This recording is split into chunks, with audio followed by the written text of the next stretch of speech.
the last decade, we've seen the rise of cloud computing and how it has taken the technical world by storm.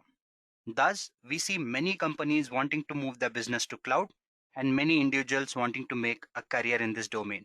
That is why we see that many cloud service providers coming up and providing wonderful cloud computing services to many organizations and people. One such popular cloud service provider is Google Cloud Platform, which is also the home to popular services like YouTube and Google Search Engine. Hello all, I welcome you all to this session by Edureka, where we are going to discuss Google Cloud Platform in detail. Before we move any further, I would like to inform you that in case if you are interested in more such content, do not forget to subscribe to Edureka's YouTube channel and hit the bell icon to stay notified with more such content and our latest notifications. Now that all the formalities are out of the way, let's quickly take a look at the agenda and get started with this video. So first and foremost, we would start by understanding what cloud computing is, which is very core to our cloud platform, that is GCP. Moving on, we would discuss what GCP or Google Cloud Platform exactly is. Then we would understand various service domains that GCP has to offer to us, be it the compute domain, storage domain, networking domain, security domain, management and developer tools, big data services, and also machine learning services. While we go through these pointers, I would be also giving you a walkthrough to certain important services when you talk about it from a demo perspective. So let us not waste any more time and quickly get started. Okay, so let's start by understanding what cloud computing exactly is. Now, to understand this, we are going to go ahead and consider a scenario. Now, if you talk about traditional e-commerce services, there are certain things that one considers, right? Let's assume that you want to set up a business that is more related to e-commerce. Now, in that case, these are the things that you'd be more involved in, right? You'd be setting up a server, right? Which would basically help you connect to your physical logistics, deployments, and stuff like that, right? And to do that, you'd be needing powerful servers, right? And what do these servers also do is they not only help you to actually manage these physical logistics data wise, but what they would also do is help you stay connected to the audience that is there, right? What you also want to do in this business is basically ensure that whatever is happening, people can connect to it through your mobile phones, right? To give you a very common example, let's talk about Amazon or Flipkart in India that we have for e-commerce or e-shopping rather, right? So we have these applications or these websites that are up and running, which can be accessed through your web, but at the same time, you can also access them using your mobile phones, right? So what we are talking about is a centralized business that is spread worldwide and that can be accessed by using various solutions, various applications, right? Or various methods rather. Now, this sounds fairly easy, right? I mean, having a server placed somewhere where basically all your data is residing and you can access that data across the globe by using your phone or by your web service, right? But when you talk about the complicacies, this kind of an architecture is not something that is very easy to set up, right? There are a lot of things that are involved in bringing up this kind of an infrastructure or an architecture rather. Let us just go ahead and understand what are the complicacies that one might face. Well, one of the major concerns here is let's assume that the traffic that is there with your website, it just shoots up. To give you a very common example, now if you're based in India, you could relate to this, right? We celebrate festivals like Diwali, which are highly popular around the end of October, November, whenever the date it falls on. We tend to have these seasons, these spikes where people tend to shop a lot for these festivals, right? If you talk about other countries, Christmas can be one example where before the Christmas Eve, you would want to shop, right? So during these days, you'd see that there's a spike, right, in the traffic that these e-commerce websites might face. And they literally break down in some cases. That is the demand, because if you talk about these things happening at a global scale, we can imagine the population the world possesses right now, especially when you talk about India, it is one of the biggest markets for the world.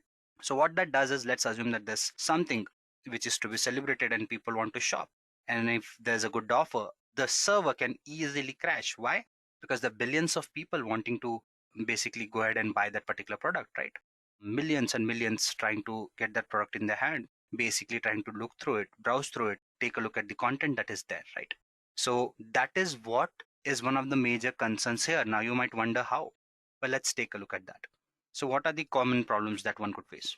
database and security, increased cost, scalability issues, fast and fault tolerant, and managing servers. Now, this is something that we need to discuss more from a technical perspective.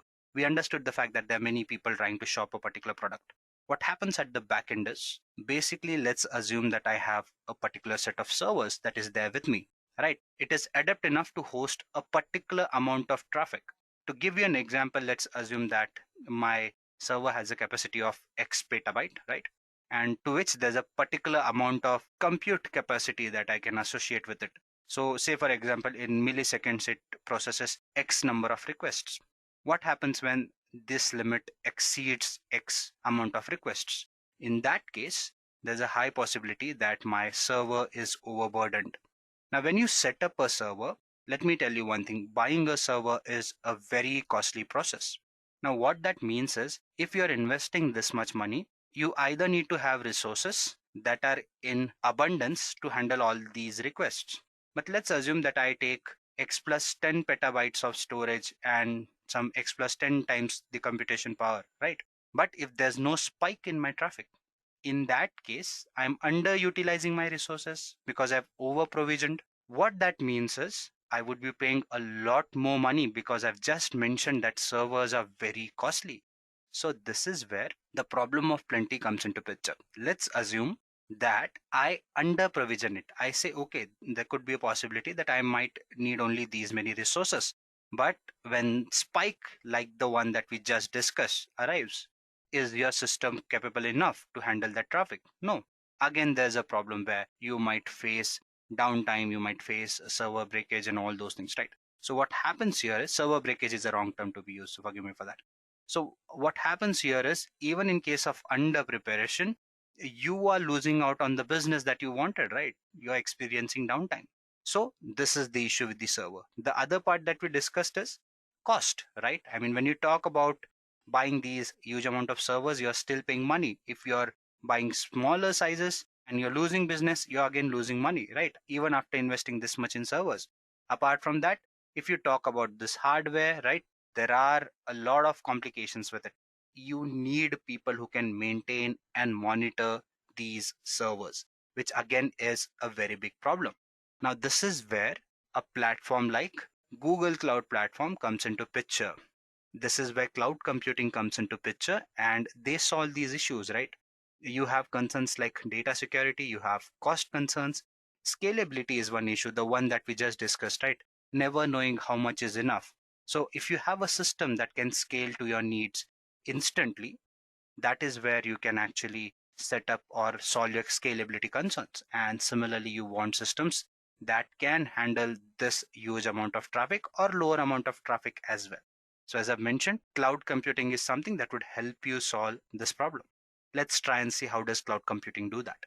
Okay, so this is what cloud computing does. Now, what cloud computing is, I'll come to that point. But before that, let's quickly take a look at what is happening here when you talk about cloud computing. Now, when you talk about cloud computing, what cloud computing does is it provides you cloud services or the services that we just talked about, right?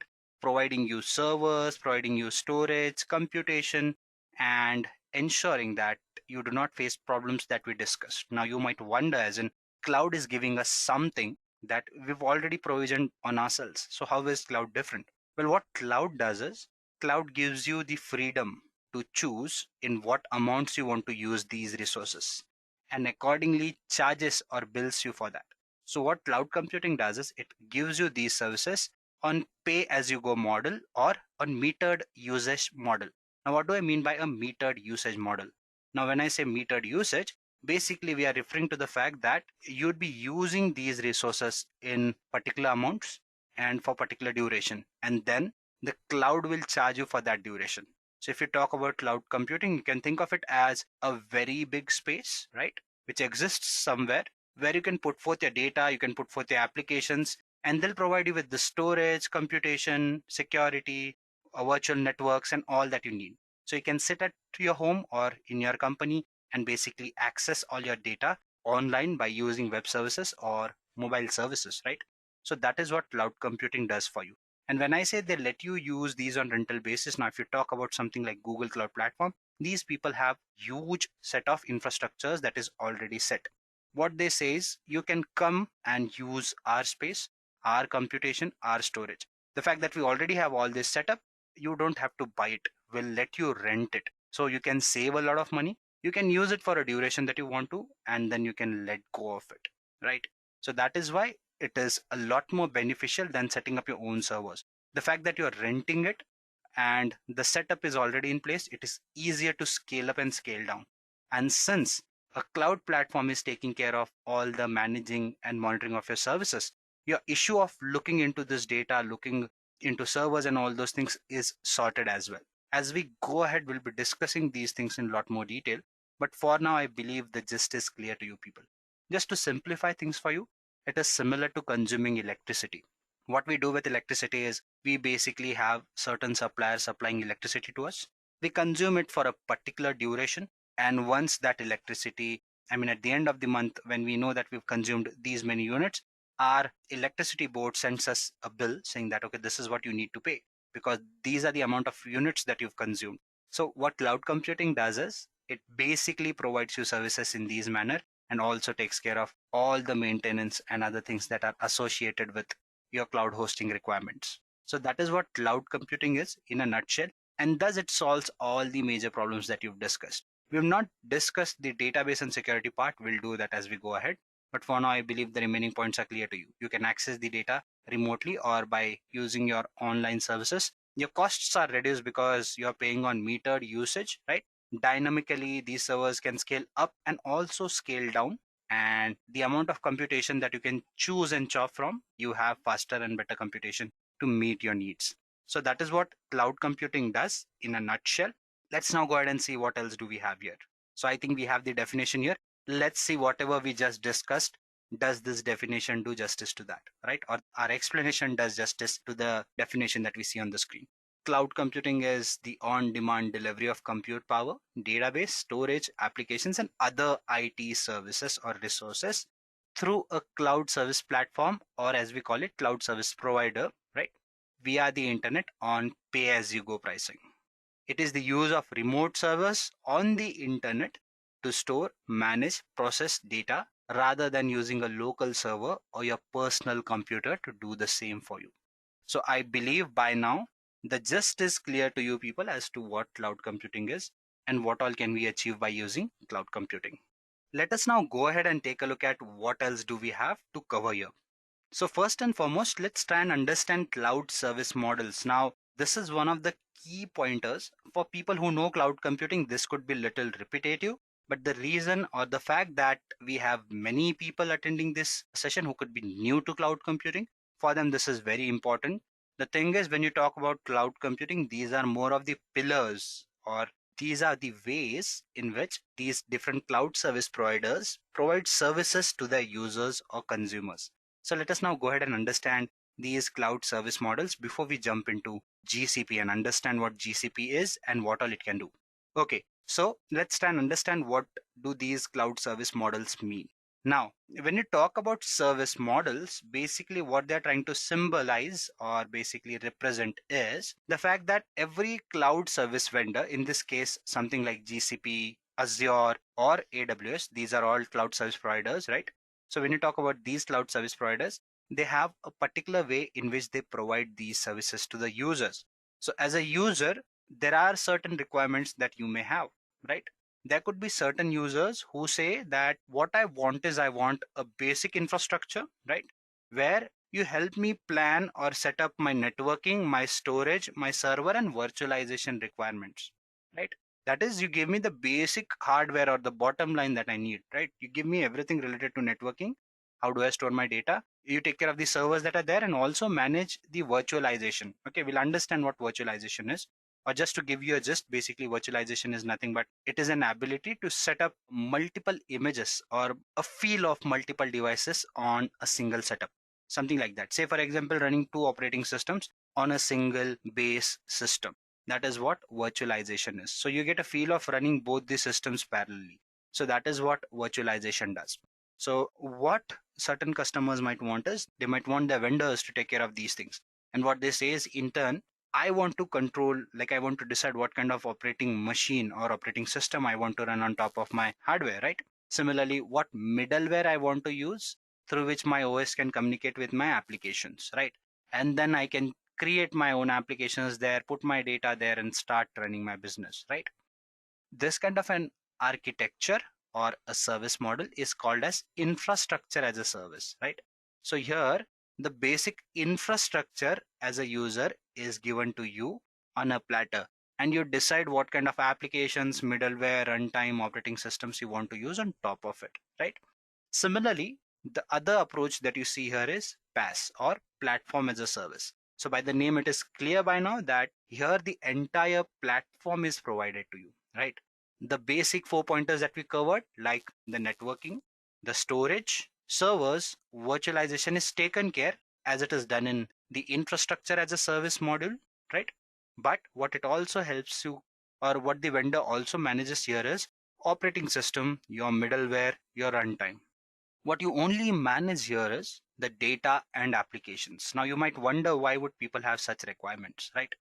Let's assume that I have an application in place. If you talk about businesses, say for example big businesses where there's so many applications, so many things happening, right? Billions of requests being processed, number of applications running for each request, right? So in that case, do you have the time to set up everything? No. What do is you just have an application and you have your data and you want to run it as per your terms. So you say that you control all these things. So what a platform like Google will do is they'll basically just go ahead and configure everything for you. All they'll ask is what kind of application you want to run.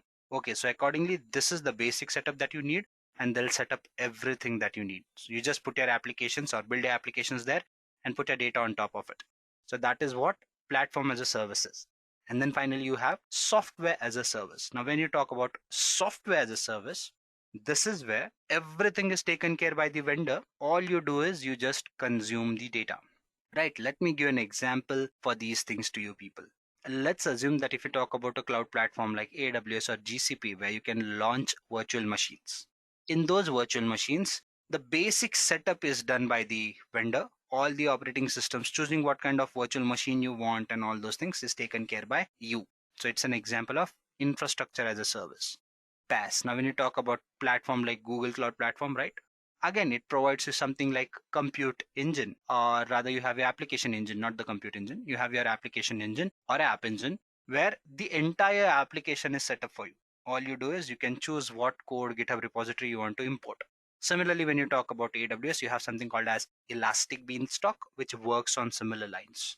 And lastly, if you talk about SaaS, this is a cloud offering that is directly consumed by users. Gmail is a very good example here.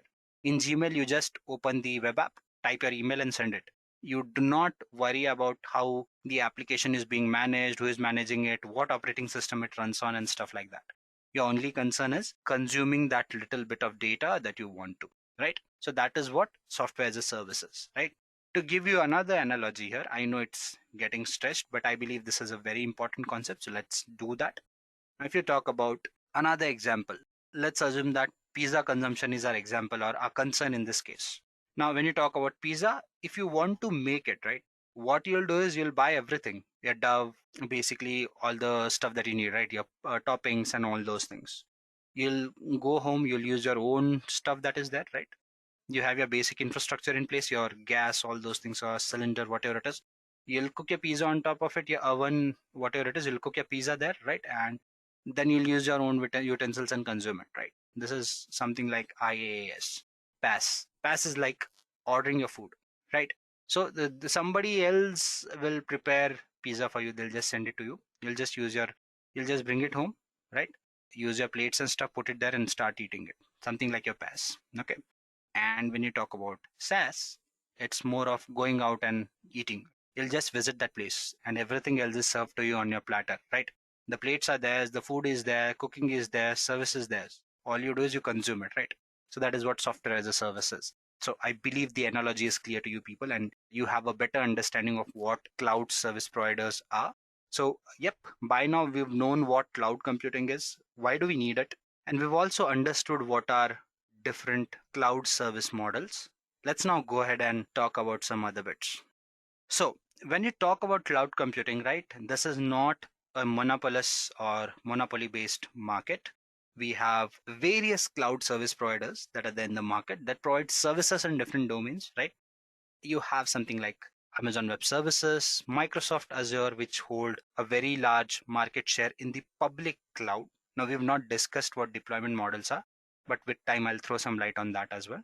So, when you talk about a public cloud, basically everything lies on a public server where other companies can also put forth their data. So, when you talk about Google, Amazon, Microsoft, these are public clouds. So, if you talk about public cloud market, Amazon and Microsoft Azure have a bigger market share, started way early in the market, one of the initial starters, and hence they have a bigger cloud market. Then you have something like VMware, Rackspace, DigitalOcean, Giant. IBM again is one more popular cloud platform, and Terramark. So these are some of the popular cloud service providers, cloud platforms that provide cloud computing services in different manners. So what we are going to talk about in today's session is Google Cloud Platform, which again is one of the leading ones. And we'll try and understand what makes Google so special and what are the kinds of services it offers. So let's just go ahead and take a look at those. So let's try and understand GCP. First and foremost, let's try and understand why GCP. So as you can see on the screen, what it says is Google Cloud Platform is a suite of cloud computing services that runs on the same infrastructure that Google uses internally for its end user products. It can be your Google search engine, right? Your Gmail, Google Photos, and YouTube. Now, you might wonder as in why do these pointers come in? Why GCP? This is simply to tell you as in how good a platform Google Cloud Platform can be, right? Now, when you talk about the fact that it uses similar space that these platforms that you see on your screen use, that should give you an idea as to how good a platform it is. Because when you talk about something like Gmail, YouTube, I mean, it's difficult to imagine how many people use YouTube every day, right? This is not something that is limited to India, to Asia, or to America, right? Be it any country, whether you talk about UK, whether you talk about Europe, right, the Australian continent, everybody's moved to YouTube these days, and not just watching content, also creating content. Forget out the fact that what rate it is getting consumed. Just talk about how many people are wanting to make a career in this domain. So that gives you a gist as to what we are talking about. And the fact that so many people are consuming so much data on a regular basis. Just to give you an example, I mean, I am someone who was an avid reader once. I myself spend a lot of time on YouTube these days. And given the fact that I work like good 9-10 hours a day, I still find like hour and a half every day to spend on YouTube. So that tells you, as in, this could be a personal opinion, but I am sure that many out there are consuming YouTube at this rate or even at a faster rate or at a greater rate than I'm doing it. Okay.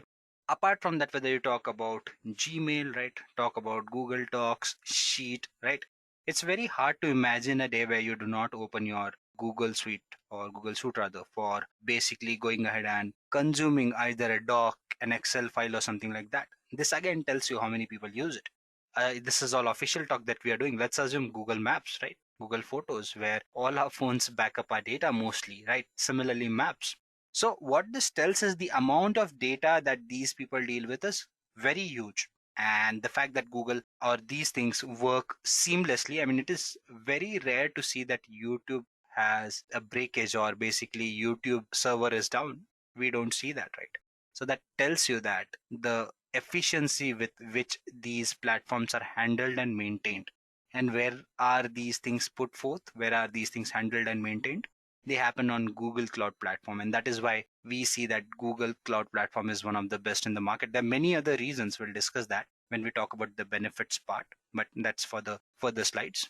What we also see is some of the benefits that it provides. Let me just open these for you and then we'll discuss them one by one. Okay. It's very cost effective. When you talk about Google Cloud Platform, it is one of the cheapest cloud service providers in the market. And when you talk about GCP, what it does is it gives you per second billing as well. In many cases, if you are using a particular service for few seconds, it will charge you only for those limited amount of seconds. That is how good a service GCP is. Now, again, this is not the only benefit that it gives you per second billing, right? So if you've used a service for like 30 seconds, it will charge you for 30 seconds. 35 seconds, 37 seconds, whatever you consumed it for. But apart from that, what it also does is it gives you benefits where you can actually go ahead and pre-book your servers, your storage, right? And accordingly, depending upon the kind of subscriptions and plans you take, which are plenty to be honest, the service becomes very cheap, very affordable. One of the reasons is Google does a lot of research in ensuring that there's a lesser power consumption when you consume your data here, right? So it also ends up saving a lot of money there, ensuring the services are cheap to you people, and at the same time ensuring that the environment is not harmed badly. What they also do is they ensure that it is very scalable. Within mere seconds, you can scale up a device or even scale down. Not in all cases it would be mere seconds, but in many cases you can do that. So let's assume that you face a scenario that we discussed a while back. You have your website which is very popular, right? And in a peak time, you come across an issue where you need to scale up or just scale down in case of adversity. With something like Google Cloud Platform, that can happen in minutes and you won't lose your business. Apart from that, custom machine types. Now, again, we'll discuss this as we get into the practical part of things where I'll show you what do I mean by custom machine types. Okay. So stay tuned for that. But just to give you a gist, it gives you an option of choosing multiple machines, multiple services, where you have multiple options to choose from that meet a particular business need in your case. So if you have a particular requirement, you can specify that with the customization that you have. Now, apart from that, there are certain services that it provides in certain domains which are highly popular these days, right?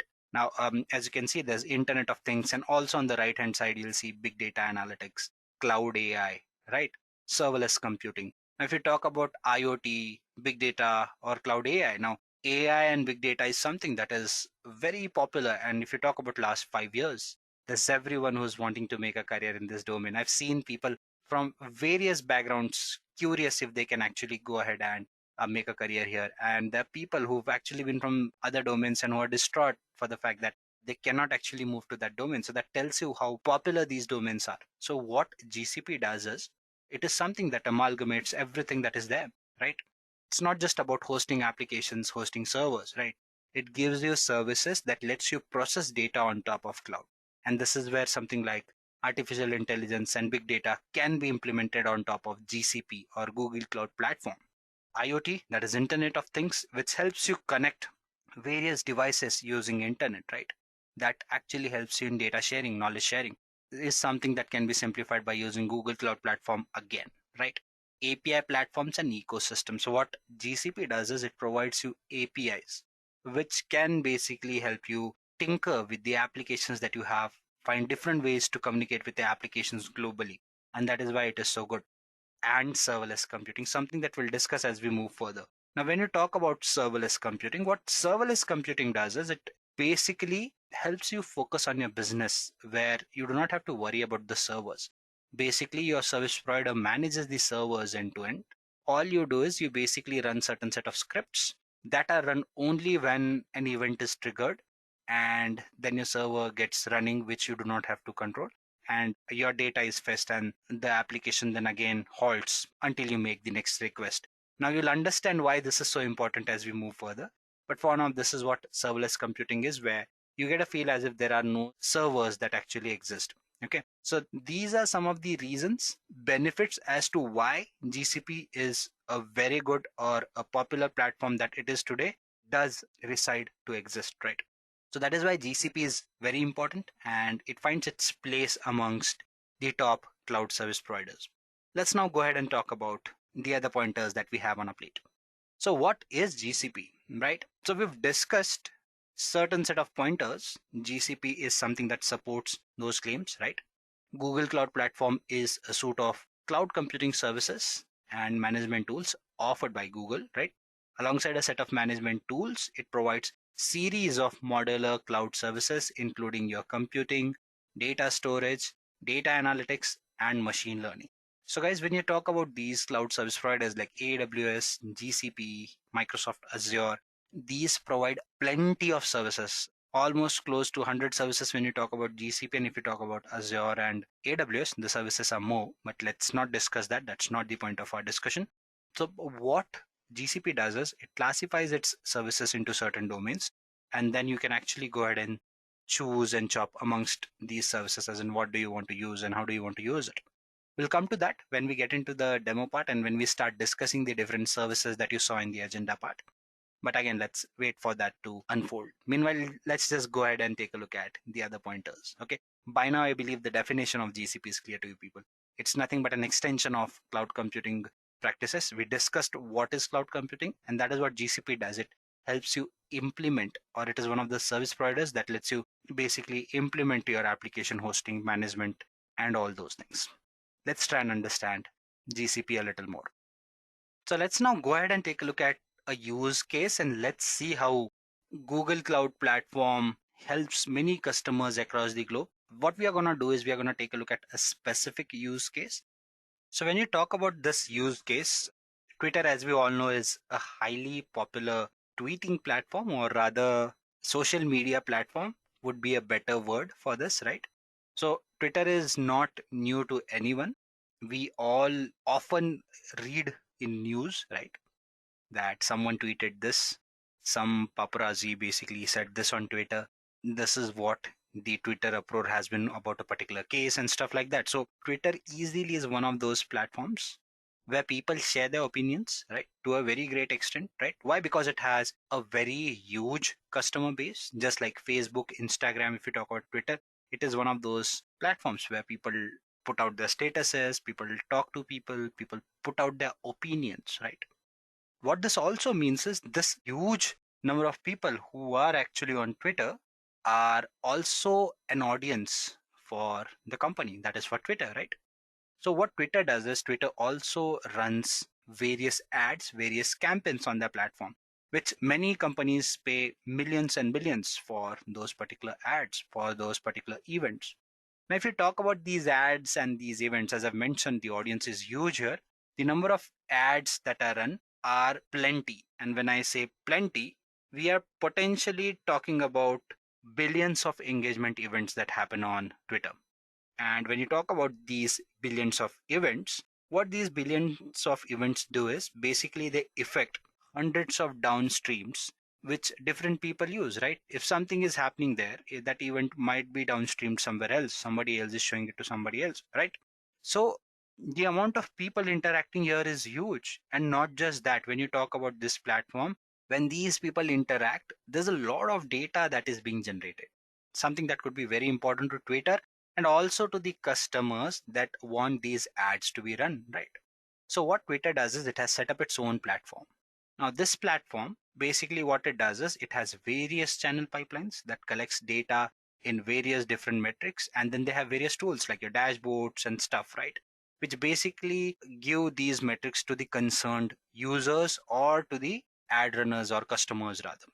So Twitter's platform, that is SDFS, though great for upscaling and for handling data, there were a lot of issues, right? It was getting redundant in many ways where people basically the company found it difficult to actually upscale. Apart from that, it was some of the legacy based software that people were forced to use here was again proving to be a pain point in terms of cost. Apart from that, migrating this entire infrastructure somewhere else was again an issue. Now, this is where Google Cloud Platform stood in. What Google Cloud Platform did was, first and foremost, it ensured that some of its storage features could move to cloud and not the entire thing. So, handling the data became easier. Apart from that, in the second phase, what they also did was this was starting 2017, right? When they did go ahead and put forth their first iteration where they solved some of the problems that I just discussed, right? Like ensuring that the data gets stored in cloud and where people could use something like BigQuery or Cloud Bigtable, which again are services provided by GCP to process the data that is there. So the latency got reduced and in real time people could process these requests at a faster pace and with more reliability. The fact that the storage happened there, they were not initially forced to migrate the entire system to cloud, right, but partially move it to cloud. And as they moved ahead, they basically did go ahead and solve a lot of problems, right? What they did was they used built-in support by Beams what it did was it basically helped solve clustering problem for GCP and for Twitter, where what they did was some of the operations could be performed at once and in large scale for multiple clusters. What they also did was they ensured that there was a deep integration of Google Cloud products, be it your Bigtable, BigQuery, PubSub, something like your Google Cloud's fully managed real-time messaging service as well. All these could integrate with Twitter's platform, right? And the programming model that was used by Beams, what it did was it unified batch and streaming data, or basically brought them together so that the processing again became easier. And by using this platform, Twitter rather got more efficient in basically processing these billions of ads, right? And now it can readily or more happily cater the needs of these billions of customers that they have, which are growing, and the platform that they have is going to support this upscaling part. So this was about the use case of Twitter ad management. Let us now go ahead and discuss some of the other pointers. Okay, so by now we've seen cloud computing, we've seen why GCP, what it is, and we've discussed one of the use case. The use case will start making a lot more sense to you when we discuss BigQuery, Bigtable, and all those things, which we will do as we move further. But before that, let's try and understand how Google operates. Not Google, Google is a wrong term to use here. How Google Cloud Platform specifically operates globally and what kind of infrastructure it boasts of. So global resources are multi-regional resources is what it has, be it your BigQuery, data store, cloud storage. Then you have your regional resources, right?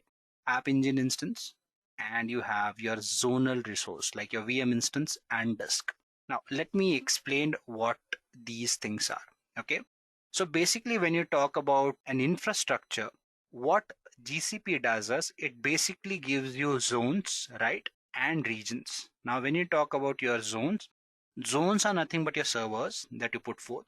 To give you an example, let's assume that you have a server in a place called as, now I'm an Indian, so my examples could be little Indian, you might have noticed by now. Now, let's assume that Google has its server in Mumbai. Okay, let's assume that. So when you talk about the server being in Mumbai, what it does is, let's assume you are based in India and you want to run your business in India. So if you want to reduce some of the latency issues, or probably you want your data to be close to you, also you want to ensure that your government compliances allow you to run your business. And in that case, they want you to run the business in India. So in that case, having a server in India is good, right? So I want to put forth my data on Google Cloud Platform, but I want to put forth that data in India. So if there's a server in Mumbai, in that case, I can put my data in that server, right? So that server here is called as my disk, or basically my server or my zonal resource. So Mumbai would be a zone for me, right? Now, when you talk about something like your server, that server has to reside in a particular region. Now, in that case, that geographical location is called as your region. Okay. So basically, you'll have your servers and you'll have your regions, and your data would reside in these different geographical locations. Now, these different regions across the globe are connected by low latency network. What that means is you can basically access all this data by using your internet and stay connected to these different regions and different zones. Let's try and understand them a little better. What I'll do is I'll just go ahead and switch into the web page where we can discuss the global infrastructure of Google Cloud Platform, that is. So when you talk about the Google's infrastructure, right, you can see some information here while it loads. It says that it spans in 22 regions, 67 zones, and 140 points of presence. It has 96 CDN edge locations. I'll tell you what edge locations are, and that is what it offers. Now, meanwhile, this loads up. Let's quickly see what CDNs are. These are nothing but content delivery network. Now, there's a networking service called as CDN. We'll talk about that. But what it does is, I mentioned the fact that when you talk about these cloud platforms, basically these are globally residing. So let's assume that I put forth my data in India and my business is in India. But there are customers who are accessing this data outside India. So for them to put forth a web request where they search for a particular data, if the server has to come back to India, fetch the information, again send it back to the user, it could take time. What if I have a pseudo server that is close to that particular user, and whenever a user makes a request, a copy of that data is maintained, which is more frequently accessed, right? So anybody who throws in a request to that data, it can be fetched from that server there and there, right? So this location is called as edge location. and the edge location is nothing but something that is provided by your CDN, that is Content Delivery Network. So it is the job of this particular service to ensure that it helps communicate between these various endpointer requirements. Let's see what Start Exploring has to offer to us. There you go. So this has been updated. Last time I checked it, it wasn't like this. But last time when I checked, it was way back. So I think it must be a while that this has changed. So these are the different locations in which you have your data center. So I called about Mumbai. So I don't need to say that suppose in Mumbai, we can be certain that there's a region in Mumbai. Okay. So these are the different global regions where you have your data centers. Okay, dear audience, I'm not sure whether you can hear this music or not. It is the Google Cloud Platform playing this music. So I believe the gist is clear to you people, right? If you click on these icons, you'll get information about how this network is connected, right? And then you can explore it. So what are the CDN POPs, right? So Los Angeles can connect to these networks, right? Or these CDN POPs. So I'm going to close this because it's not good for viewing when the noise comes in. So as you saw on the previous screen, right, that is what the infrastructure of GCP looked like. Okay. So I believe the basic idea is clear to you people. Will understand these services and these edge locations and all those things would be clear to you. When you talk about AWS and Azure, they too have a similar approach where they have availability zones and regions. Availability zones in their case are nothing but their data centers, and their regions are nothing but their geographical locations. So if Mumbai is a region, they'll have a zonal resource there or an availability zone. So they work on similar platform, and this is how the infrastructure of Google works like, or Google Cloud Platform rather, where you have your zonal resources or availability zones which are put forth in a region, and all these are connected by low latency network for fast data transfer and communication. So this is what the global infrastructure is. Let's now go ahead and discuss some of the other pointers. Now, when I say the other pointers, let's try and understand GCP service domains. Now, when you talk about GCP service domains, there are a plenty of service domains that GCP has to offer. The reason for that is there's so many services that GCP offers. Now, each of these are the major domains that GCP operates in. And when I say major domains, all of these domains will have sub-services or services that fall under these domains. Say, for example, when you talk about compute, now there are different compute services which are IaaS in nature, PaaS in nature, even serverless in nature, right? Similarly, you have storages and database. Now, this is where you can store your data, right? When you talk about storage, this is where you store your data in different files, formats, right? And database is something that lets you work with this data. Networking. Now, when you talk about a cloud platform like Google Cloud Platform, what it does is it has its resources that are spawning in different or existing in different parts of the world. Now, assume that you want to host applications, right? So we are not just dealing with computation, storage, database. There could be a number of services that are intertwined. So where is the data coming from? What is the amount in which it is coming? What are the metrics that I need to track? This is something that your management tools tell you. And data transfer is something that lets these applications communicate with each other. So these are some of the core domains when you talk about GCP. Now there are more, but these are the core ones. So if you want to be a good developer, maybe a good architect, and even a good administrator, these are some of the core services that would be core for any GCP exam that you give. So it is important you understand majority of these services. So I believe the overview of these services is clear to you people. Let's now quickly go ahead and take a look at the first domain, that is the compute domain. So these are some of the popular compute services that GCP has to offer. Now there are more than these, but these are the important ones. Let's try and understand them one by one. Now the first on our list is the compute engine, which is more of an IaaS service. Now this is where the service models that we discussed would add more value to your exploration. So when you talk about the compute engine, basically it is an IaaS offering, as I've already mentioned. And what basically you can do is you can launch or spawn your virtual machines. Now, in case if you need a CentOS operating system virtual machine, or basically you need your Linux operating system or Windows operating system, you can basically go ahead and launch those services by a mere click. Okay. So not by a single click, but few clicks is what will let you have those engines up and running. Apart from that, you have your app engine. Now this is where your platform as a service application comes into picture. I discussed Elastic Beanstalk as well, right? So you can basically go ahead and do that as well here. You will be provided with a platform. You can decide what kind of platform you want there, right? You can choose whether you want it, you want a Python based, right? You want some PHP based, you can decide that. What GCP will do is, by using Compute Engine, it will launch a virtual machine by itself. You can just go ahead and put forth your data and application on top of it. Everything else would be managed by your app engine. Then you have your container engine. Now, container engine, it is also known as your Google Kubernetes service. Now, when you talk about Kubernetes, it is a container management service. Basically, what Kubernetes does is it lets you launch these containers in which you can basically put forth your data, your bin files, and all those things, and it will start running. You just pick up that container and put it on any base, and it will start working for you. Let's assume that you have a multi-purpose charger, right? Where your phone gets connected once it does, and in front you have 10 different ports, and you can connect that to any kind of socket that is there, right? So that is what a container is. It will basically take in your data. In your case, if you're charging your phone, right, your phone is your data. So it will take that data, it will connect it or put it in that container, and that container can be used anywhere on any kind of platform or base, basically. So that is what container engine does, and container registry is one of the services that lets you do that or supports that activity. And then you have your cloud functions. Now this is your serverless offering that GCP has to give to you. So this is what some of the popular compute services that GCP has to offer are.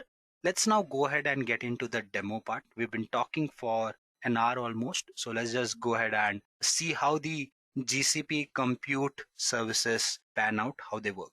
Okay. Okay, so what I've done is I've actually gone ahead and signed into my Google Cloud Platform account. Now, when you talk about your Google Cloud Platform account, what GCP does is it basically offers a free tier version to you, which you can use, and you can practice quite a few things by using this free tier account. So when you have a free tier account, it comes up with a certain set of benefits, like all the basic services can be implemented there. And it, what GCP does is, for a certain duration, it provides n number of units of money for you to use. So you can use that free units or those free units to spawn your instances, launch your storage services, database services, and stuff like that. So what you have to do is you have to just go to Google Cloud Platform free tier, create an account. They'll ask for your credit card. That is for verification. In case if you're using paid services, they'll charge you, but they give you a list of free services, so you can always use those free services, right? So once you do that, once you give in your credit card details, they'll verify your account, and you'll be having an account that is ready to use for you. So ensure you go ahead and create a free tier account for your usage. Okay. Once that is done, you can always come to this platform and start using it. You can see that all the major services, be it your IAM, APIs, compliance, security, all these services are here. Okay. We'll be discussing these one by one. Do not worry about that. But meanwhile, let me just scroll down. The compute engine is the one that we'll look into right now. App engine is your service where you have your PaaS offerings. We'll see the IaaS one, right? The basic one. In your compute engine, you have your services, versions, instances. So a virtual machine is called as an instance when you talk about these cloud platforms. Let's open one of those. Unable to find a resource you requested. There was an error loading it. So let's reload it. Okay, no problem. We'll go back and we'll try something else. So let me go back. Let me just click on it and let me just go to compute engine. This was the reason, because I probably did it from the wrong place. So you can go for virtual machines, VM instances, right? Let's click on VM instances. So there's an instance that I created a while back. This was just for the usage purpose I wanted to show you, but let's not do that. Let's just stop this first. Now it might take a couple of minutes for this to stop, but I can instead just say delete. So let me delete it. Are you sure you want to delete it? Yes, I'm very sure I want to delete it. So it should delete this instance, and once this instance is deleted, I'll be having this interface for my usage. Okay. And there are various other options that you can do. You can see at the panel at the top where there are quite a few things that you can basically control. But meanwhile, let me just delete this instance and we'll launch a newer instance. Okay. So let me just refresh this and see how it pans out. If it is still deleting it, then it could take a minute. Okay, let's just say create now. during the course of this video, I'll also show you how do these things work in other platforms as well. I'm not going to walk you through them in detail rather, but I'll just give you an idea as to how these works, or those services also work there. So let's quickly take a look at, or just add a name here for our instance that we are planning to launch. Let's call it SAM4321. Labels, do you want to add a label? Because if you create multiple instances with similar names, it could be confusing. So you can add a label as to what that instance is for. You can see that I have this much amount of free credit, somewhere around 21,000 Indian rupees for my usage. So I can span these many instances. If I use this particular instance for a month long, it would charge me $25. In Indian currency, if we say like 70 to 75 rupees for a dollar, right? That is 750 for 10. So around roughly 2000 rupees for an instance to run for the entire month if I keep it running, which you might not need to. But giving you an estimate, right? So it gives you the detailed information as to how long would this instance be running and how it would be working and stuff like that. Okay, let us now go ahead and discuss some of the other pointers. So it is a general purpose instance, right? If you can click on these things, you'll understand quite a few other things, right? So basically, when you say a general purpose instance, it serves a moderate performance of your computation and storage. Okay. If you talk about compute optimized, those are optimized for your computation, and memory optimized are something that give you higher memory or better memory usage. GPU is something that is used for your graphical processing. Okay. So we'll stick to the general purpose for now. This is its configuration. Okay. You can choose what you want to. You can also use a micro one. Okay. So this is not a concern for us. We are using it for a demo purpose. You see, each time you select one, it will give you all the details. It is using 2 virtual CPUs and 1 GB of memory. And I can choose what kind of machine that I want to use here. If I click here, I'll get to choose. So I can use a Debian, right? I can use a GNU Linux. So instead of Debian, I can go for Windows and other things as well. So I have the option of choosing other servers if I want to, whether it's a Linux one, Red Hat one, and stuff like that. Let's stick to CentOS for now, or the Debian one for now. Okay. Buster size is balanced if I go for standard, and if I say apply. Now if you scroll up, you'll see that how much this one costs. So it will cost me $6 monthly. So it is fairly low, right? So from $25, we've come down to $6. Why? Because we've launched us or planning to launch a smaller instance.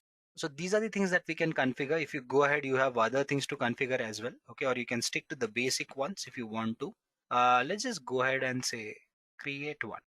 And just like that, my instance would be created. Guys, here you also have an option of working on quite a few other factors, right? You can just go back to the instance and see what kind of virtual network it falls under, what kind of storage that is attached to it. By default, you'll have persistent disks attached to every VM that you launch. We'll see what do those mean as we go ahead. But just to give you a gist, that is what it is. Yeah, so it is giving me a notification. This I can dismiss because I'm going to delete this instance any which way once its usage is done. So if I select this, why am I getting this thing here? I don't want it. I'm just going to scroll it for now. And it gives me different ways to connect. I can use SSH to connect to it. I can use it in different browser as well. Open browser windows with private SSH key and use this command. So this is the easiest way. Let's do that. Let's select this, copy it, and I'm going to say run in Google Cloud Shell. And within a minute, my instance would be up and running and I should be able to connect to it. There you go. It has fired up my terminal, right? And using the terminal, it has put forth that command as well, using which I can connect to the instance. If I just hit the enter button, do you want to authorize? Yep. And just like that, it would help me connect to my instance. You see? So it has connected to the instance that was there. And I can actually go ahead and start using this Debian if I want to. Similarly, if you go back to AWS, right? There's a service called as EC2 that lets you do the virtual machine job. And you can see that there are instances that you can create and launch. You can always come here and say launch instances where you can choose different kind of instances that you want to. Okay. It will also give you details about what instances are up and running and what are you planning to do with these instances and stuff like that. Okay. So there are quite a few things that can be done here, and you can use this AWS platform for similar things as well. If you close it, if you go back to AWS services, it also has plenty of services that you can use. So we'll compare these services. How do they fare with each other and what kind of offerings these platforms give us? But by now, I believe the basic compute service is clear to you people, how it works and what all can be done with it. Okay, let's go back to our presentation and see what are the other pointers that we have to cover here. So we've seen how compute services work, at least the basic fundamentals as to how virtual machines on GCP work, and we've seen how, as they call it, compute engine rather, works on GCP, which is equivalent to AWS EC2. Let's now go ahead and discuss how storage services work on GCP. Now, when you talk about GCP storage services, there are plenty of storage services that are there on GCP. And the reason storage services are important is when you talk about cloud platforms, right? It is very difficult to imagine any cloud platform without data. And the reason is simple, right? I mean, any application you create, any kind of data you put forth, you are dealing with data, right? Be it monitoring the data, managing the data, analyzing the data, right? Processing the data, everything happens on cloud. And that is why when you talk about storage services, they're fairly important. Now when you talk about these storage services, they will store data in different ways and in different formats, right? You could be required to store your images, you could be required to store your videos, you'd be required to store maybe your structured data and stuff like that, right? So first, here you have something called as cloud storage. Now it is a unified cloud storage service. What this unified cloud storage service does is it lets you store data in the form of blobs, or you can store your data, be it your images, as I mentioned, be it your videos, right? Be it your other forms of data. It can be your structured data, unstructured data, right? So you can store that kind of data here. But mostly the data that is stored here is stored in the form of objects, or objects rather, and is stored in containers called as buckets. Now, when you talk about other cloud platforms, something like AWS, Microsoft Azure, now on these platforms, when you store this kind of data, you have separate services for storing the data. Now you have something like S3, right, which stores all these kinds of data. Then you have something called as EFS, which stores files in the form of data. You have EBS for block storage. Here to have persistent disks for that, but I believe you get the gist what I'm trying to say here. Apart from that, you have your other data services, like you have your big table, that is cloud big table, and your cloud data store. Now these are your NoSQL databases. Now when I say NoSQL databases, I'm talking about those databases that basically deal with not only SQL data, it can be your unstructured data as well. Now these are different from your cloud storage. The reason is these are more towards the line of database services where you can process your data, right? You'll be having your data stored in a particular server, and then you can process this data by using something like cloud big table or your cloud data store. When you talk about cloud data store, it mostly works with hierarchical data, whereas your big table is responsible for dealing with data that requires low latency, right? Quick processing of data. You can read, write your data, and it gives you highly, or you can say high throughput performance for data analytics as well. If you go ahead, you have your cloud SQL. Now this is something that deals with your SQL data, or your sequential data rather, right? So if you have structured data and you want to put it in databases and process it, this is where your cloud SQL storage will come into picture. And then you have something like persistent disk. Now what is a persistent disk? When you talk about persistent disks, we are talking about block storage. What is a block storage? This kind of storage always needs a host machine, a host system to access this kind of data, right? So when you talk about this kind of storage, to give you an example, let's assume that you have your hard disk, right? You can store your data in your hard disk, but how? You need to connect that hard disk to your system, right? To some other device where you can put forth that data and copy that data there, right? So it is dependent on the host machine. But your block storage again comes in two parts. You have your ephemeral storage and persistent storage. Ephemeral storage is something that dies with your instance. Okay. That means if there's a particular instance or virtual machine that you've launched, or a system you've launched, if you delete that particular virtual machine, your data would die with it. In case of persistent storage, there's a slight difference here. In your persistent storage, your data won't die. Why? Because you are creating this storage separately, and you can attach it to your instance, you can detach it to your instance, and it will not die even if your instance does. Okay. So this is what persistent storage, and these are what cloud storage services are like. We'll understand these services practically as well. But before that, let's quickly jump into the other set of services, that is your networking services. Now, when you talk about cloud networking services, again, network is a very important aspect of cloud. I believe I've already discussed this when we talked about popular service domains on a surface level. And the reason for that is when you talk about clouds, as I've already mentioned, your data could be residing in different parts of the world, and there could be different things that you need to control. One of the major things that you need to have here is an umbrella of network that connects these different locations and places where your resources lie, right? So there would be a lot of things like who gets to access what, how, right? What are the firewalls that are in place? What are the subnets? What are the IP addresses? What needs to be assigned to whom, right? And this has to happen virtually because you cannot have physical subnets and networks, right? You cannot have physical routers and stuff.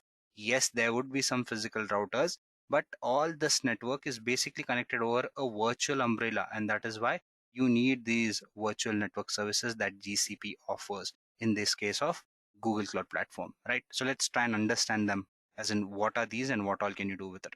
So first you have your virtual private cloud. So whatever I've just discussed, right? So you can create a virtual private cloud or cloud virtual network, right? Where you can put forth certain set of resources in that particular network. Say, for example, you have like 100 devices that you can assign in that particular network. So you can basically create subnets, create sections, decide how many IP addresses you want to assign to a particular network or to a subnetwork. Again, decide what resources fall under that particular network and what are the ways in which you can access resources from there, right? So it's a mix of various IAM services as well, something that we'll discuss as we move further. But I believe by now the gist is clear to you as to what your virtual private cloud does, okay? Or your cloud virtual network. Apart from that, you have cloud load balancing. Now, this is another interesting service. We discussed about those applications where we have our e-commerce website and it experiences traffic. So if we stick to our Diwali example or a New Year's example, we are talking about a lot of people shopping, right? In that case, there could be a possibility that there's a lot of burden on a particular resource, a server. In that case, you have one option of scalability, which we talked, right? You can upscale horizontally and vertically as well. Now, for people who do not know what horizontal scaling and vertical scaling is, we are referring to two important pointers here. The first one is how do you scale horizontally? That means if there's a lot of load on a particular resource, you can have multiple servers attached, multiple machines attached. And there's something called as vertical scaling where you can actually go ahead and increase the computation storage power of a single machine. So there are different ways to scale as well. But what does load balancing do? What load balancing does is instead it diverts the traffic from a particular resource to the other to manage the load in case of existing infrastructure where you do not need to scale up or down. This is very good in terms of disaster recovery as well, where you do not have to worry about if a data center goes down or stuff like that. So say for example, you have an instance where you have this your e-commerce website and it is experiencing a lot of traffic. Can you just transfer your traffic to some other node or some other instance or virtual machine that is located in some other region or which is close by? So your traffic would be distributed. Yes, absolutely. You can do that, and you can do that by using cloud load balancing. Okay. So these cloud load balancers, they come in various forms, right? And there are different purposes for these. There are application load balancers, there are standard load balancers, and stuff like that. Okay. So depending upon the applications, they vary as well. To give you another layman example for these things, you have something, if you are in India again, then you'd know that the Cosmos cities here experience a lot of traffic. And if you stick to that traffic, you'll either get late to your work or you'll have to start a couple of hours early, right? So we always know our shortcuts where to move from to do what, right? So if there's a lot of load, lot of traffic in particular area, you can always take this other route. And that is what cloud load balancing does in terms of your data, right? Where should they move your data? They'll move it to some other load balancer where it can be balanced better. Okay. Moving on, you have your cloud, or rather you can say content delivery network. Okay. So cloud CDN or content delivery network is again a content distribution service. Okay. So I'll tell you what this does for you. Let's assume I'm again gonna stick to an Indian example. Now in India, we have cities like Mumbai, you have your Bangalore, you have Ahmedabad, right? You have Kanyakumari. The reason I'm specifying these cities are, let's assume that I'm based in Mumbai right now and I want to move to Ahmedabad, which is in Gujarat, or to Bangalore in Karnataka, or Kanyakumari down south, okay, right to the bottom of the country. So depending upon their locations, the closest to me would be Ahmedabad from Mumbai, right? The next would be Bangalore, and the last would be Kanyakumari because the distance is lot. Let's assume that Mumbai is a server. Or for example, let's continue with this example. Let's assume that I want to travel to these places and I use a similar vehicle. Let's assume I'm either taking a bus or I'm taking my personal car, right? So if it takes like what 10 hours to reach to Ahmedabad, it would take like around 15 to 20 hours to reach to Bangalore and somewhere around 25 to 30 hours to reach to Kanyakumari, depending upon how I leave from Mumbai. Okay. So the point I'm trying to make here is the more the distance, the difficult it is, or the longer it will take for me to reach to a particular location. So if Mumbai had a server and I had to fetch data from Mumbai server and I was based in these three different locations, the earliest I would get the data would be in Ahmedabad and the latest I would get it is would be in Kanyakumari, right? So what that implies is data latency can be a big issue. So how does Google Cloud Platform solve this issue? It creates content delivery networks. Or in simple words, it has edge locations. So each edge location is located close to a particular data center.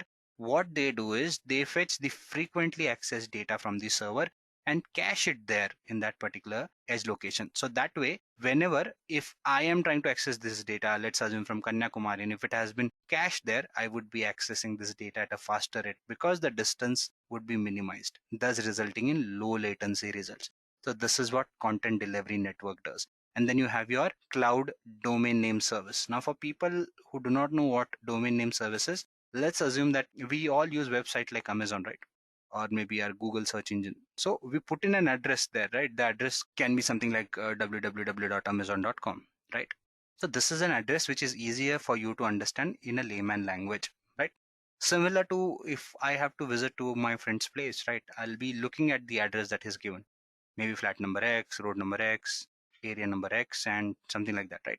So what do these labels tell me is where does this person reside, and it is easier for me to find this person based on this address. Similarly, if you want to access particular set of data, you'd need to know where does this data reside, right? Your website address, and that is something is controlled or governed by your domain name services. Now with cloud, or in this case with GCP, you specifically have a service called as Google Cloud Domain Name Service, which basically lets you control these domain names, have access to data for people from different locations and stuff like that. So the domain naming service that is controlled by Google Cloud is Cloud DNS, which lets you do these domain naming service activities. Okay. So this is what GCP networking services are, and this is what these services do. Let us now go ahead and take a look at the demo part and explore some of these services a little more. Okay, so previously we saw how to create an instance, right? Now we'll go ahead and explore the storage service as well. So guys, note one thing. You might have not realized in the previous part that when we saw how to create an instance, the fact that whatever thing I'm creating, it goes in this my project, right? So it is a container where my GCP is storing all my resources. Okay. So similarly, to store your data, you also need to create a storage account. Okay. So when you start this for the first time, if you click on cloud storage, it will ask you to create an account. So make sure you do that. You just have to enter a name for it. And I think you should be good to go ahead with it. Right now, in my case, I think I should be having a storage account already. So I'm going to just go ahead and say cloud storage. And once you do that, no sooner this page loads, this is where you get a notification. When you click on create bucket, it says that you cannot do that right away. Now, again, as I've already mentioned, bucket is nothing but a container where you store your objects or your files, right? The data that you plan to store. So you have to create a bucket first. So when you create a bucket, guys, please note this thing that these buckets have unique names. You cannot just go ahead and say that, okay, use this bucket in this form. Okay. You'll have to give a specific name to it. And if the name is already been taken, you will not be able to create that bucket. So let's try and create one. There are other clauses as well. If I'm not wrong, you cannot use a caps name as well, something like that. But let's try it if that works. So I'm going to name it GCP demo bucket. I'm going to say continue. It says that use only lower cases. As I've already mentioned, there's an error here. So let's say GCP demo bucket and say continue. This bucket name already exists. As I've told you, the bucket has to be globally unique. Let's give it a terrible name for now. This I'm sure should be acceptable. So guys, once we click on continue, these are the other things that we need to take a look at or need to understand, as in what kind of bucket I want. Do you want it regional, dual regional, or multi-regional? By the name itself, it should be clear, as in the latency is reduced because in a regional bucket, you are dealing with a single region, single bucket. All your work would be concentrated there. In dual region, you'll be having high availability, low latency, and you can access this data across two regions. In multi regions, you can have data in multiple regions as well, or buckets in multiple regions as well. That is, you can access this bucket from multiple regions. In this case, we are sticking to the region one. This is a basic demo. Apart from that, you can choose what kind of region do you want to store or create your bucket in. Say, for example, I can select Mumbai, India, right? Let the basic one be here. This is not very important for us. So I'm just going to go ahead and say continue. Okay. And once I click on continue, the next thing is I need to choose what kind of storage account I want to use right here. So I have certain options here, whether I want a standard storage, nearline one, cold line one, or archive one. You might read what is written here. Meanwhile, I'll explain what those are. Say, for example, you want to store your data, right? It is mission critical data and you want to access it right away. Okay. So in that case, you should store your data in standard access. This is where no matter when you put your data, you can retrieve it right away. Okay. No retrieval time is required. Nearline is something when you put your data there, you have to put that data there for at least a month. You cannot access it or retrieve it before that. In some cases, you might want to store your data for a longer duration, maybe around a quarter or 3 months, as we say. That is where you can use your cold line data. And finally, you have your archival data, which is for a duration which is longer than 1 year. Now you might wonder as in why do we have these kind of different brackets? First of all, the first one is the costliest here. Why? Because there's no retrieval time. I mean, you do not have to wait for more than seconds, right? The latency is like in seconds, so that which is very less, even milliseconds in some cases, so which is very less. So since if you're talking about mission critical data, it is always wise to put your data in these kind of storages or in the storage. Next is your nearline and the others. Now, what do these others imply is there could be a particular requirement for you to store your data for a particular duration. Suppose that you either might not want it or might not want to use it, right? Say, for example, there's a particular data that you don't want to use, like is something that you're certain you will not use for years. Medical records could be one example, or something like your school leaving certificate. So let's assume that I go to my school and I collect a copy of my school leaving certificate. Okay. Say, for example, take my case, I passed out in 2007, my schooling. Okay. So if I am to take a look at this information, right, and this for some reason for today it's like 2021, right? So like 14 years. I want that copy of my school certificate. So I can always visit my school and apply for that, right? But the fact is I'm accessing this data like what after 14 years, right? So this data is important to me, but not something that I need it right away for mission critical purposes, right? So what happens is I go ahead and request them for that birth certificate, and they might say that, okay, come back after 2 days, right? Because we'll have to go through so many records to fetch your data and something that you've not accessed in like 13 years. So something like archival storage is similar to that, where you do not need to access your data regularly, but you need a copy of it to be maintained somewhere. So you can do that. Since the retrieval time is longer, it's cheaper compared to other storages. And why do you store data in these kind of things, right? Let's assume that Edureka makes courses, right? What if Edureka had its database on something like GCP, right?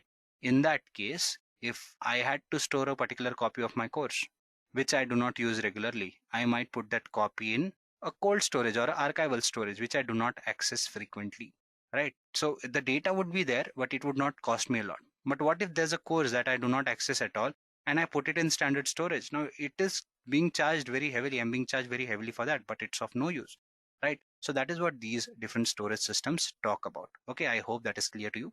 Let's continue with the standard one because this is a very minor demo that we are creating. What kind of access you want, fine grained or stuff, let's not get into details of that. It's not important. Let's just create a bucket. And just like that, I'm sure a bucket would be ready. You see, within a minute you have, not even a minute, within click you have the buckets with you. It says upload file. I'm just gonna go ahead and say live stats and I'm gonna open that bucket. And there you go, the live stats PNG file is uploaded. So you can upload your videos here, you can do quite a few other things here. Now again, you might wonder as in, is this the most efficient way to use this particular set of data? Are there other things that I can do with it, right? Yes, there are a lot of things that you can do. You can basically go ahead and assign bucket policies, right? As in you can decide who gets to access this file. Say for example, this is a private bucket. So storage is standard here and you can see public access. It's not public. So not anybody can access this data but me, right? And it says retention expiration date. There's no date here. Why is that? Because I haven't set a life cycle policy. Something that I can do when I say assign a life cycle policy, what that means is basically I can decide after a particular duration what to do with this file. Now there's a certain set of data that might be useful to me in real time, but that data might not be as useful after 3 months, right? So let's assume that there's a particular image that I put forth here, and I realize that after 3 months I'm not using that image, or I know that after 3 months I will not be using that image at all. So in that case, I can assign a life cycle policy to it.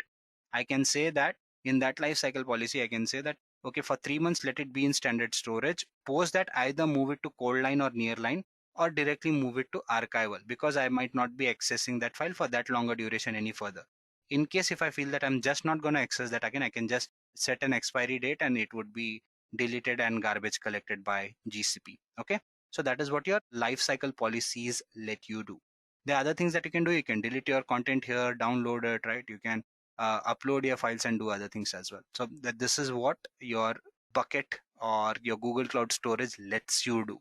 Now with AWS, you have something like AWS S3 Simple Storage Service.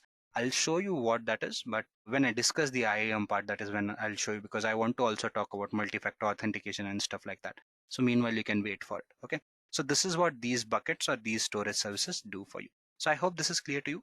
We also discussed the VPC part, right? So let's quickly see what VPC also does. So do we have VPC here? So for VPC, I'll have to maybe scroll up or scroll down. VPC, there you go. And you say create your VPC networks. Okay. So this is where you can create your virtual private cloud. By default, you can see that these are the subnets that are assigned to it. I will not create one, but I'll show you what can be done here. It's fairly easy. You can definitely try doing it on your own, but let's not spend too much time doing this. Okay. So you can basically give a name, maybe ABC as a network. Okay. That's a terrible name, but let's stick to that. Apart from that, you can decide whether you want to automatically create subnets or custom create it. What's the difference? When you custom create it, you specify what IDs, IP addresses do you want to put under a subnet. If you select automatic, it will automatically distribute the IP addresses. Say, for example, you have 20 IP addresses. You can decide what these 20 IP addresses need to be assigned to what subnet. Okay. So accordingly, you can decide that based upon the region in which these exist. Okay. So this is one. And then once you do that, you can also go ahead and create a firewall here. So what do we do with firewall? With firewall, you can decide who gets to access this network, right? Where are you allowing data to enter into this network? Now, let's assume that I have an instance. We saw how to create a CentOS instance, right? So if I have one lying in this network, in that case, I need to decide how can I sign into this instance, right? Am I SSHing into it? And does my virtual private cloud allow me to do that? So I can set up policies that let us control these things. Okay. So this is how the virtual private cloud works. And similarly, if you look for CDN, I'm sure you'll have that here as well, because we've discussed that. So you have your cloud CDN as well. So when you talk about your cloud CDN, you can add origin here. So when you say origin, you can decide where do you want to basically go ahead and cache your data from. That is why you add your origin and stuff here. Okay. So that is what your CDN lets you do. Okay. So this is what CDN is all about. Let's now go back to the presentation and discuss the other services that we have with us. So let's now go ahead and try and understand how GCP security works. Now, when you talk about security, security is a very important aspect for clouds as well. If you go back to like 2014, 2012, people already questioned cloud security. The reason was there were many outages back then where people lost a lot of data, but that has changed. Whether you talk about physical security, where these data centers are governed 24/7 by physical resources or physical individuals, also to the fact that where people do not know where these data centers are actually located to visit. Yes, we know there's a data center in Mumbai, but you will not know where it is located. Very few people know about it. Apart from that, if you talk about network security, there are various practices, be it your IAM, where you can control identity and access management, be it running security checks through and through, or be it setting up shared security models where you as a consumer get to control certain security activities, and cloud as a vendor knows that okay, these are the things that we need to control, and they also control those security aspects. So you get more security when you talk about cloud. Now, what are the things or what are the services that are there? Now, when you talk about cloud security services, there are plenty of security services that are there in the market. The major ones are, you have your Google Resource Manager, then you have your IAM, Security Scanner, and Platform Security. The others as well, as I've mentioned, but these are the core ones.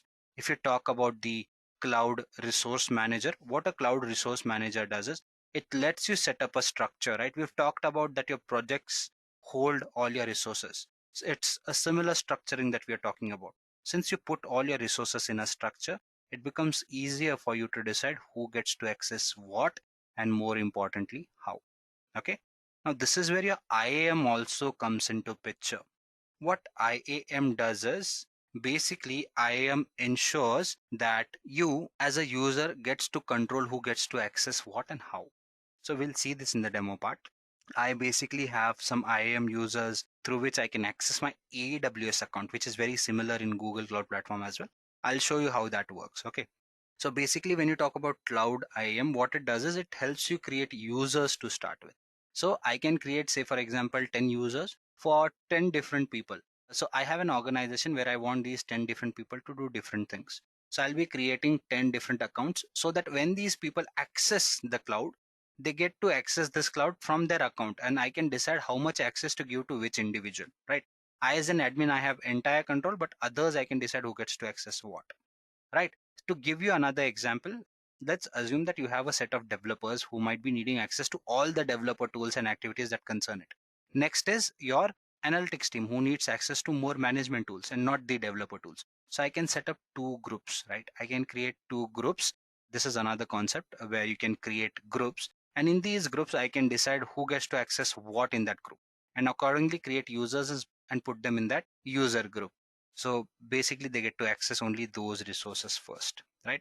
Then you can create also policies where you can do some service related work where you can decide what service requests to throw and all those things. So that is where your policies and roles come into picture. So that is what Cloud IAM does. Basically, it lets you govern the identity and access management to your cloud platform. Then you have your Cloud Security Scanner. Now, what exactly is a Cloud Security Scanner? When you talk about a Cloud Security Scanner, basically let's assume that I have n number of virtual machines created. Now, these virtual machines would be accessed through different URLs, right? The applications that are based on top of them would have certain URLs, and people would be accessing it from different resources.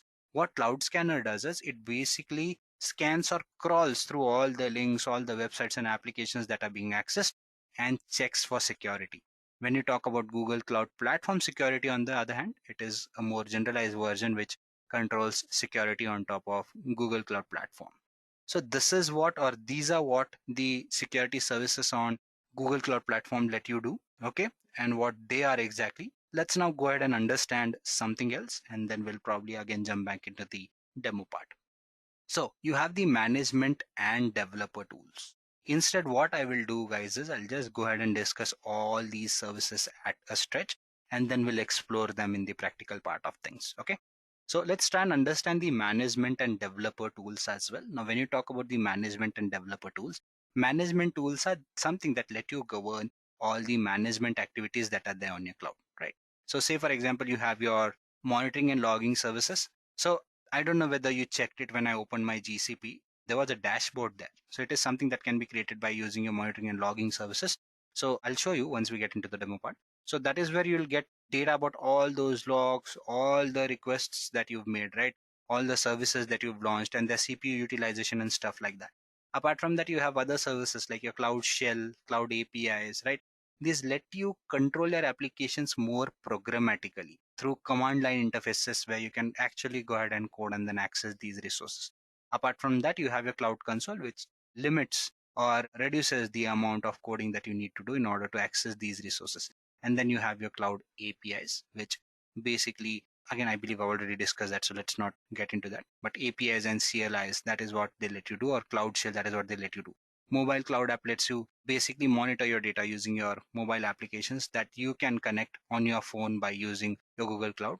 So your data would be residing on cloud, but you can monitor that data by using cloud mobile apps. And then you have your developer tools. Now, this is where your developers come into picture. When you talk about cloud, you are not going to just go ahead and put your data there and manage that data, right? You'd also be building applications that you want to use. So can you do that on top of cloud? Definitely you can do that on top of Google Cloud as well.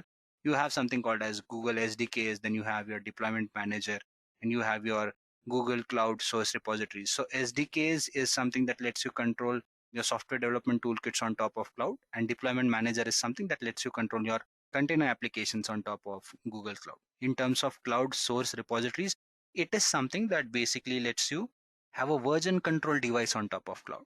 So we all have heard about Git, right? So Git is nothing but your version control device. So using GCP cloud source repository, you can create a similar version control on top of cloud, or you can even connect to Git to basically import those repositories, and then you can pull, push your data and work on top of it. Okay. So that is what your Google Cloud Source Repository lets you do. Next, we have our cloud tools for Android Studio, where you can do Android development here, right?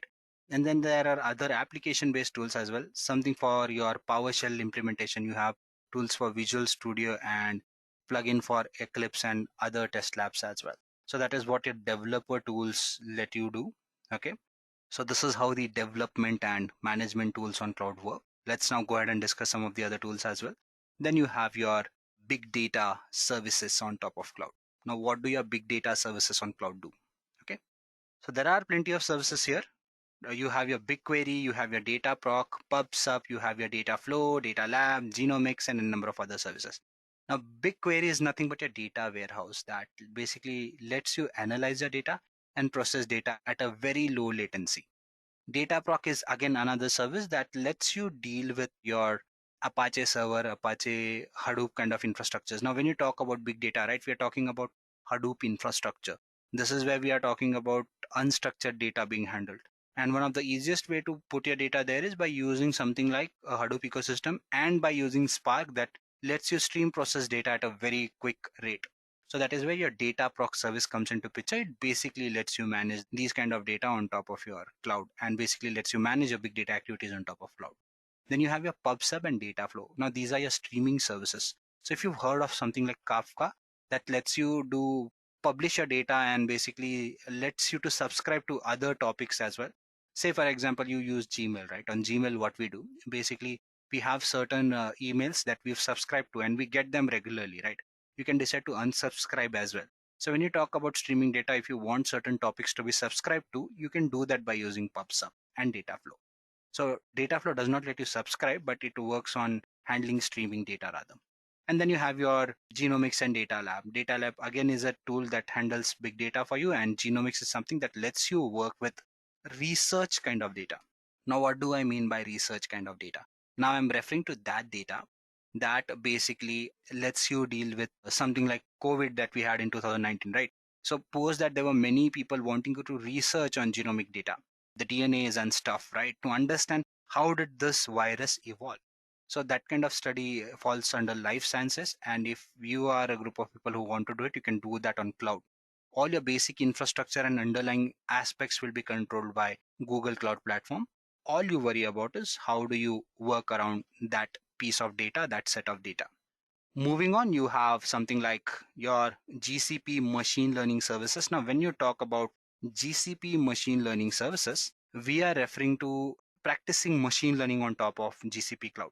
Now, machine learning, as we all know, has been trending a lot in last decade, and it will continue to trend because the importance of data has changed widely in recent times. And that is why we see people wanting to make a career in these domains. So can you do or perform data science activities and machine learning activities on top of Google Cloud? Definitely you can. How do you do that? You have these set of services to let you practice these things, right? So first and foremost, you have a cloud machine learning. So it is similar to AWS SageMaker, where you can actually go ahead and practice these things like building your Python, having a Python notebook configured readily on top of an instance, and then building a model. And with something like cloud machine learning, it becomes easier for you to deploy those models as well in the public environment or in the production environment rather. Then you have your APIs. Now these are cognitive services. What do I mean by APIs or these cognitive services? So let's assume that you want to process images. You want to understand what is this image specifying, right? Whether there's a person in it, there's a celebrity in it, does it match with other images and stuff like that. So you can use an API like Vision API. Speech API is something that lets you convert your text to speech, speech to text and stuff like that. Natural language APIs are something that let you work with your lexical data analysis or basically doing sentiment analysis and stuff like that. Then you have translation and job APIs as well that basically let you translate your data, and job APIs are something that again deal with data handling in general. So that is what these services let you do. Let's now go ahead and look at them practically. Let's see some of these services that we've discussed. We've talked about security services, right? We've gone ahead and discussed the big data ones, the machine learning ones as well. Let's try and understand them practically and see how do some of those work, or what can you do with these services rather. Okay. So I'm going to quickly switch into my console. So there you go. I've gone back again, and now I'm gonna go ahead and you see this dashboard here. We talked about the management and developer tools as well. So this is how a dashboard, this is what it simplifies, right? What kind of data was being used. So initially when I started the server at 12:30 today, I had a spike there. Okay, so that is gone. That is when I started one of my services. So the CPU utilization rose there. So you can see that the CPU utilization and stuff will change here if you create your resources. Okay, you can monitor other resources, billing and stuff as well. You'd get to know what are the resources. You can see that there are two storage buckets that are there, one compute engine that we created a while ago, and one of the buckets that you saw how to create one, right? So all the information would be available in your dashboards, and this can be done by your monitoring and logging services that you have. Okay, what are the other things that we can do here? Let's just go ahead and take a look at those. Security services, IAM is one of those that I just mentioned, right? So you can create your IAM users here, and you can decide all those things, who gets to access what. So if you click on members roles, you can add those. You can just add users as well. Say for example, I add a user called as Vishal here. Okay, forget the spelling, it's not important. Okay, I can select what kind of role this individual needs to have. Okay, you have to enter the email address here for that. Okay, so you can add an email address, and post that you can decide who gets to access what. Is it an editor access, owner access, viewer access? And I can also add conditions here for durations, times, days, what kind of access and stuff like that. You can add more roles here, and then you can just say save. Once you do that, you can add them in groups as well. You can see that there are members here, right? So you can create groups as well, and then you can add them there. All the policy analyzers and stuff, you'll find all those things here. I mentioned the fact that I'll show you something in AWS as well. So you see, this is the company's account that we use, and I have an IAM user here. Okay, you see, this is signed in by this account. But when I member login, right? If I member login here, it will ask me to do a two-step authentication process. So when I enter the password, it will ask me for a number that would be generated by Google Authenticator on my phone. So it's a multi-factor authentication process, more than one step of authenticating that I am the right user. And since this is a pseudo user that I'm using, I do not have admin access to a lot of services. Say for example, if I open S3 here, it will not let me create a bucket here because I do not have access to that. You see, you don't have permissions to list buckets. So this is what you can control by using your IAM policies, and that is what your IAM services let you do. So I believe this little bit, or this little gist of things, is clear to you people. Okay, moving on, let's try and understand other things as well. Okay, there are other services here as well which you might want to take a look at. If you say sign into the console, it will directly sign in right now because I'm already signed into it. If I wasn't, it would have asked me for all those passwords. And there are other services here as well, right? You have your IAM billing, or basically S3 is something that is similar to the buckets that I've already shown. EC2 is something that lets you create instances here. Okay. And then there are a plethora of services that deal in management and monitoring as well. So if you scroll down, you'll get information about those. You see, you have VPC here, you have CloudFront is one more that should be here or somewhere, which is equal to GCP CDN. And then you have your developer tools. Okay, so you have your code commit, which is similar to the Google repositories, cloud repositories that we saw. So that is what these services let you do, and these basically let you deal with all this data that is there for you to work with. Okay, let's now go back to this thing and take a look at other things as well. So I believe the security bit is clear, management bit is clear to some extent as well for you people. Big data services, we've discussed that there are a lot of big data services here as well. If you scroll down, or if you just go back here and click on services, you'll see that all the other services here. Okay, so we talked about PubSubs as well, right? If you remember. So these are the databases, right? The big table data store, the NoSQL databases that we discussed. You also have your Spanner, which is again a database service. SQL is something that stores your SQL data. Monitoring is few things we discussed. Code build is something that lets you develop your code. I've told you, you can build your code there, whatever pieces of code you have. And similarly, if you scroll down, this pops up, right? I talked about topics, subscriptions, and snapshots. You can do all these things by using these particular set of services here as well. Okay, so in terms of APIs as well, I've talked about that there are Vision APIs, but again, when you want to use Vision APIs and stuff like that, you need to basically activate those APIs, which I don't think are activated here right now. So I'm afraid I would not be able to show you demo on that, but you can do that. Text to speech is what you can use. For that too, you'll need access, but you can actually go ahead and enable these APIs, and you can actually go ahead and work on these things practically then. Okay. Apart from that, there are other things that you can look into. Some of those are, if you go to AWS, you have services like Poly, which lets you convert text to voice and vice versa. Textract is another one that lets you do that. Then you have Rekognition, which lets you process images. Okay. So if you come here, you can actually go ahead and do all those things, right? Facial analysis, whether a person is happy or not, male or female, right? What could be the age? You can decide you can do face comparison or celebrity recognition as well. So you can compare two images and tell whether they match with each other or not, whether this is a celebrity face and does Google or Amazon know it, right? So these are the things that you can do with these APIs that we discussed.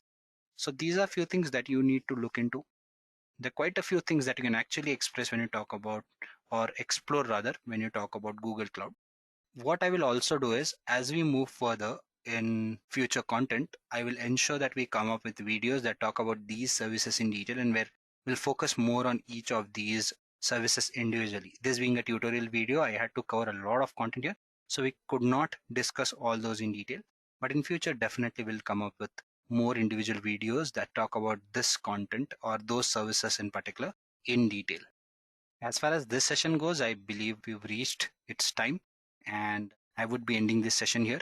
In case if you're interested in Google Cloud certification training and you like structured approach, you can definitely check out Edureka's Google Cloud Platform training, which is a certification training, and we have 24/7 support that would help you in that. Apart from that, if you're interested in similar content, do not forget to subscribe and hit the bell icon to stay notified on the latest content that we have. Thank you. I hope you have enjoyed listening to this video. Please be kind enough to like it, and you can comment any of your doubts and queries, and we will reply them at the earliest. Do look out for more videos in our playlist and subscribe to Edureka channel to learn more. Happy learning!